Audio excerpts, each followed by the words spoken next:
بھی ہادی نہیں ہوتا، ہر غیب والا بھی ہادی نہیں ہوتا۔ آپ ایسے ہی نہ کہہ دینا کہ اپنے پاس سے جملہ کہہ دیا ہے تو باطل کہو، یہ نہیں ہو سکتا کہ حق بھی رضی اللہ، باطل بھی رضی اللہ، قاتل بھی رضی اللہ، مقتول بھی رضی اللہ، یزید بھی رضی اللہ، حسین بھی رضی اللہ، معاویہ بھی رضی اللہ، علی بھی رضی اللہ۔ یہ تم نے رضی اللہ کی فیکٹریاں لگا رکھی ہیں، یار ارے گہرے کو رضی اللہ بنا دیا۔ لیکن یاد رکھو مقام فرض یہی ہے، پھول راضی ہو، آخری جملہ ہے، مقام فرض یہی ہے کہ پھول راضی ہو، وہ خوش نصیب ہے جس پہ رسول راضی ہو۔ تم جس کو کہو گے ہم بڑے ادب سے مان لیں گے رضی اللہ، مگر شرط یہ ہے کہ اس پہ لیکن یہی بطور 9 گھنٹے دربار ہوتا، مسلمان تختوں پہ بیٹھے رہے۔ رسول کی بیٹی مسلمانوں کے سامنے جب گئی تھی نا تو کہا تھا مسلمانوں میرے بابا نے زمین کا ایک ٹکڑا میرے نام کیا تھا، ہبہ کیا تھا، وہ مجھے واپس کر دو۔ مسلمانوں نے کہا کہ رسول کی بیٹی رسولوں کا کوئی ترکہ نہیں ہوتا، رسولوں کی کوئی میراث نہیں ہوتی، کوئی گواہ پیش کرو۔ تو بی بی نے کہا میرے پاس 2 گواہ ہیں، حسن اور حسین۔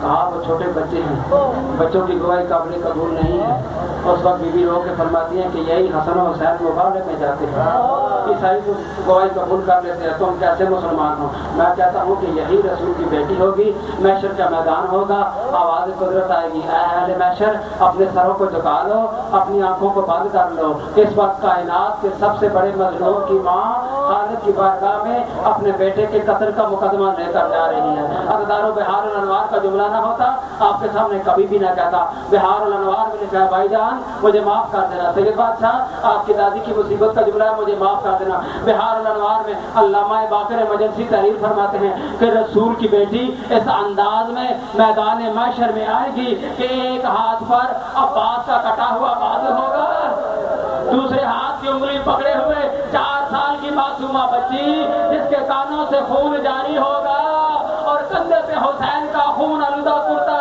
جس میں 1950 زخموں کے نشان ہوں گے، خالق کی بارگاہ میں حاضر ہوگی اور کہے گی الہ العالمین میرے حق میں انصاف فرما۔